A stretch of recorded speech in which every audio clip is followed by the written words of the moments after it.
What is going on, guys? Welcome back to the channel. It is Professor Anime coming back at you with another video, and in today's video I'm here to bring you another Kingdom arc review. In today's video we will be covering the Battle of Bayou arc, which is the 6th arc in the Kingdom manga series.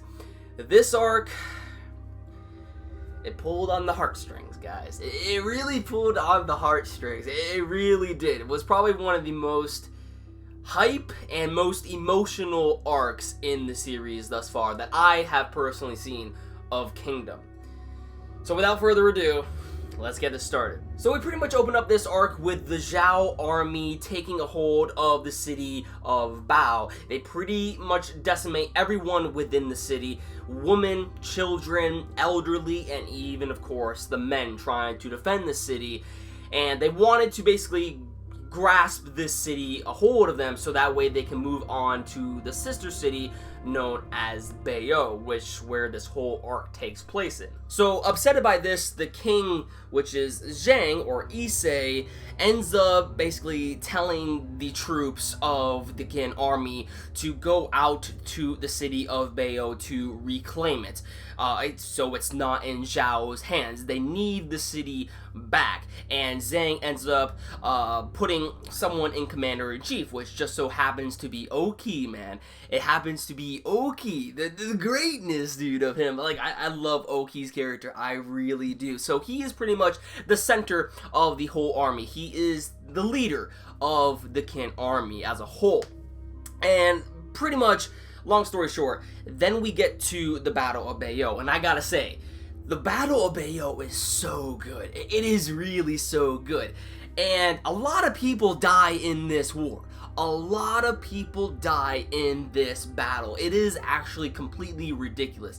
Like, I remember the last few arcs, like, a lot of people ended up dying in that. But in this one, there is a lot of people who get decimated in this arc right here. And not only that, but the strategy that is involved in this arc is also pretty awesome indeed. And it's kind of cool too. I love how Kingdom does this.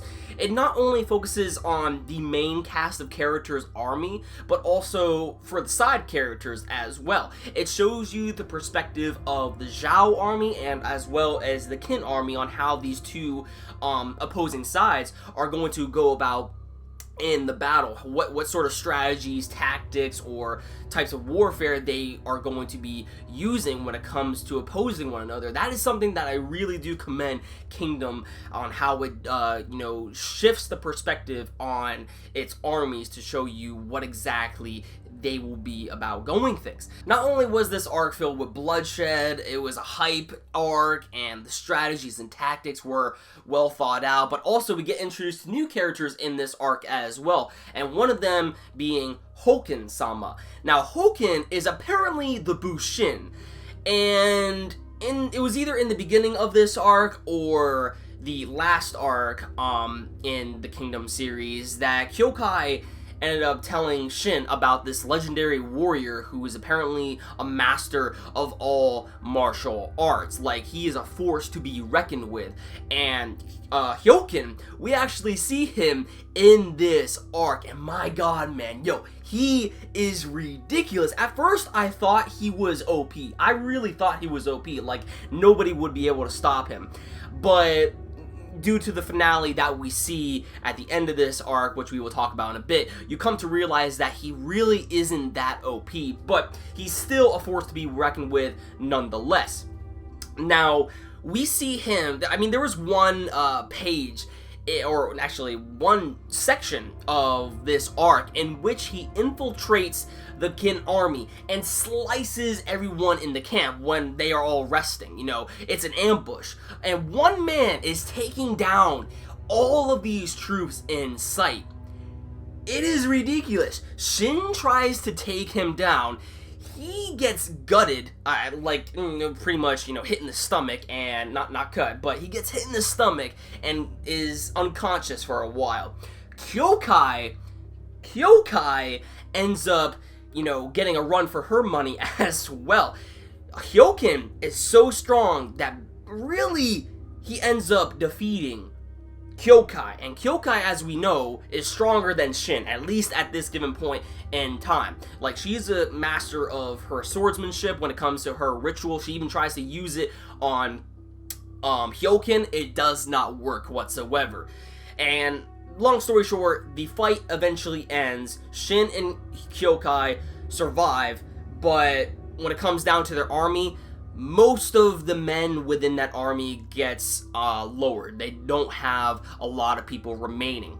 While him being very, very interesting and intelligent, like, I like the way on how he goes about winning his battles, at the same time, I hate him with a burning passion. Because if it were not for him, a special character of mine that I really loved within Kingdom ended up getting killed in this arc.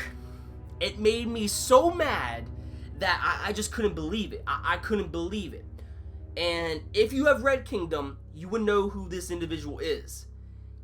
His name is Oki. Oki ended up passing away in this arc, which was very sad for me. Very, very emotional. And it made me flip out in a live stream that I had recently. If you want to see it, here it is.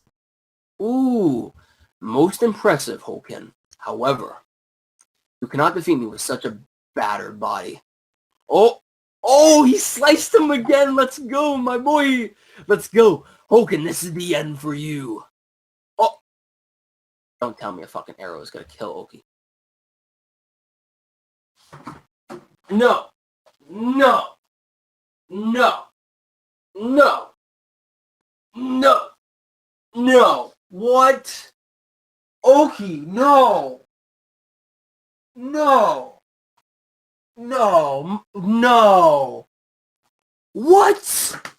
What?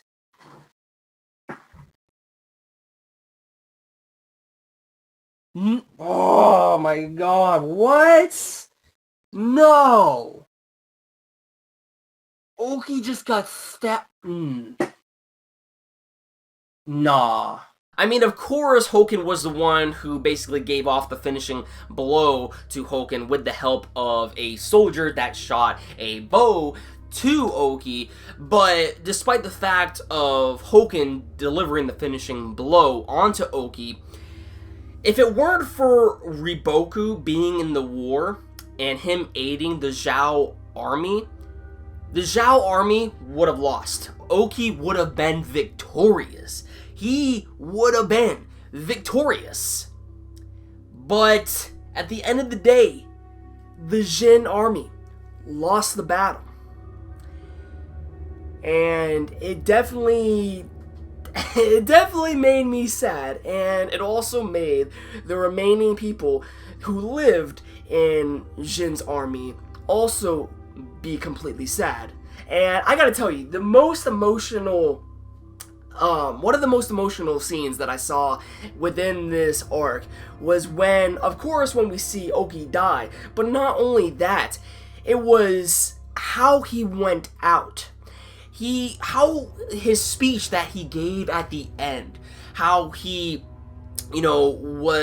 he wanted to train Shin to be a former general. He wanted to promise Shin that he would train him. However, he did not get the time to actually do that, and he bestowed upon him by dropping down his glaive, his weapon that he uses in battle. And it makes me want to believe that will Shin actually use a glaive in his future battles as, a general later down the line, or will he use his sword? Who knows? I'm very curious. And how it was kind of cool how Oki was like technically passing down the mantle to Shin. And he told Shin straight up, "You have potential, youngster Shin. You have potential.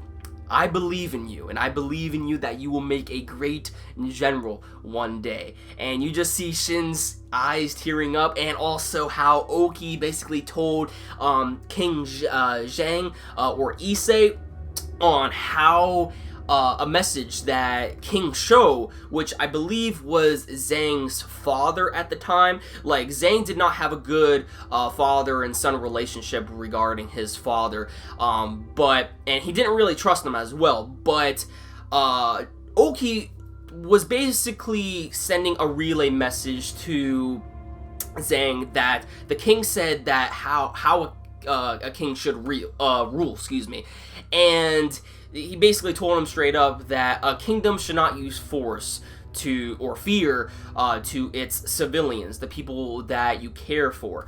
You should, treat them as equals in your kingdom. You should treat them with respect. And that's basically the relay message that Oki wanted to give to Issei, and it made Issei's eyes open up a little bit, especially on how Issei thought about his father, that, the relay message that Oki was delivering to Zhang was basically telling him that his father, wanted this message to be delivered to Oki, received by a king that was capable of such a thing.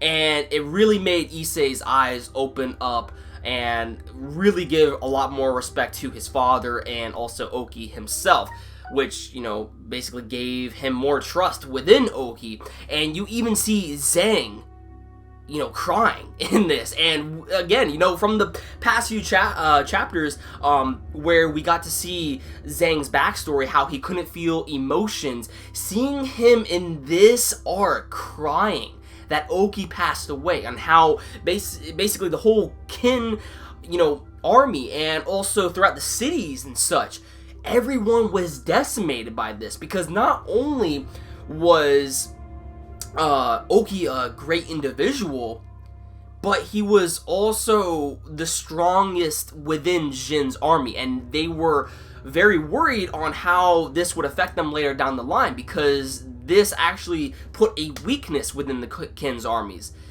So at this given moment in time, Jin's armies is not as strong as it was before, because one of the great generals also passed away. And regarding this, we actually get to see Oki's backstory to a certain extent, which I thought was very cool, how there was this individual who he knew, this woman who ended up becoming engaged with Oki, who was to be his future wife, and she also went down as one of the 6 majestic generals.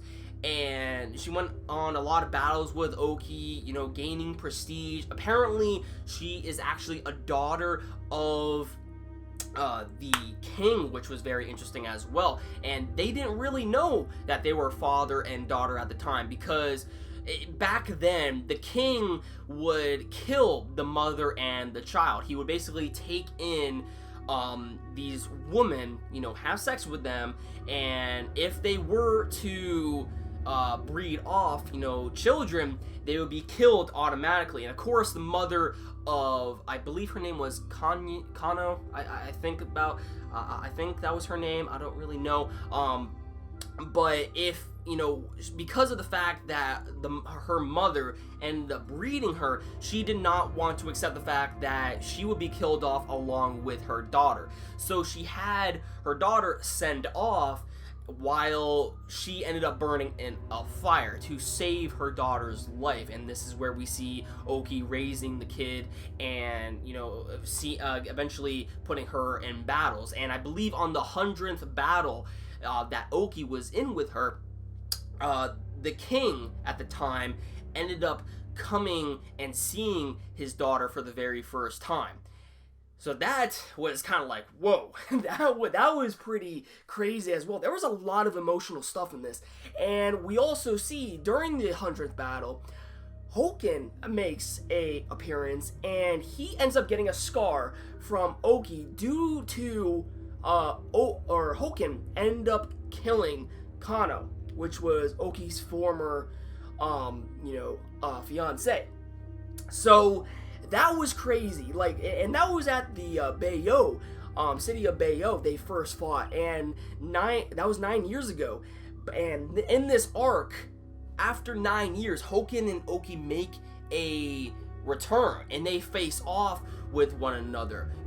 Oki wants to get revenge on him for killing off Kano, And then we also have Hoken, who wants to get back at Oki because he wants to be the strongest one there is, and also due to the fact that he received a scar that nearly killed his life.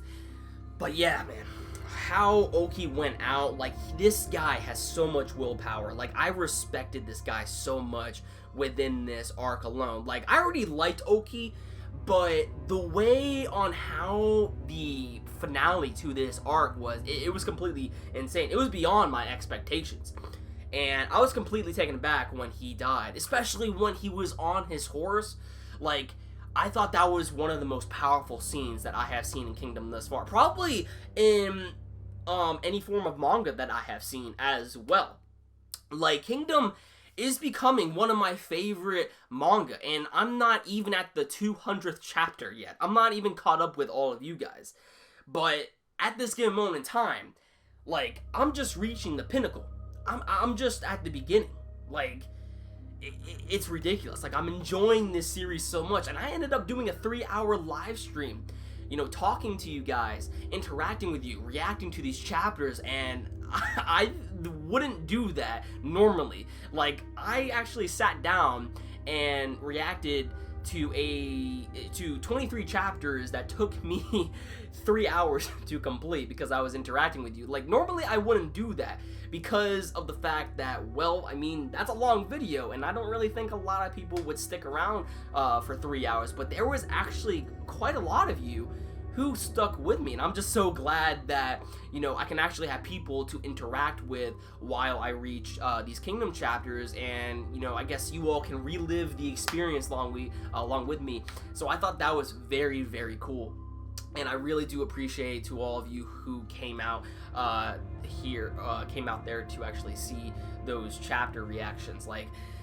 Kingdom, man, it's great. It really is great. The Battle of Bayou is probably one of my favorite arcs in the series thus far. Like, that arc was just ridiculous. It was filled with emotions, the strategy, the tactics, the amount of bloodshed, how many people Shin ended up losing within this arc. Bihei actually died, which I believe, or no, Bihei is still alive, excuse me. I believe his brother's name was Heki. Heki actually died, saving Shin at the time, where Hoken actually infiltrated their camp. I believe that was when it was from. Heki went down like a hero. He did. And Bihei is still alive, and Bihei lost a brother that day. Like, there was just so much loss in this arc. It was just beyond ridiculous. It was really sad. It was really sad. And this is something that Shin is going to have to, you know, look at now. Like, the amount of bloodshed that he saw, like, when he's riding on the horse with Oki trying to help him escape. General Oki's like, close your eyes, now open them back up. You see your allies, you see your enemies, you see the amount of bloodshed, the corpses there. This is the vision that you will be seeing for the rest of your life if this is actually the path you want to take. And Shin was taken aback by this because it's like he just realized that, and it's gonna hurt Shin in the process. It's gonna hurt him a lot if he wants to continue on this path and actually become someone great. He's gonna lose a lot of friends, and it's really gonna hurt his character. There's a lot of tragedy that's going to end up coming down with Shin in the process. But I love it. I love it because it's going to build his character and make him a stronger individual. Whew, man, this arc, it was great. But I think I'm done talking about this arc now. This is probably a long video as it is, but I really just wanted to give my overall thoughts and opinions and experiences as to what I thought about this arc, because I really do think this is probably one of the best arcs that I have read in Kingdom so far. And I think, actually, some of you have even said that the Bayou arc is one of the hypest arcs in the series. I said one of. But yeah, guys, I think that about does it for this video. Be sure to give this video a like if you enjoyed it. Let me know in the comments down below as to what you thought about the Bayou arc, and also what chapters should I look out in the future to react to. So yeah, definitely let me know in the comments down below. And if you want to stick up to date to my future content and see more Kingdom related videos from me, or just manga, anime related videos, then definitely hit that red subscribe button down below and you will never miss a video from me. That about does it for this video. Thank you all for watching. Thank you for those of you who ended up coming by the stream, and I will catch you in the next one. Peace.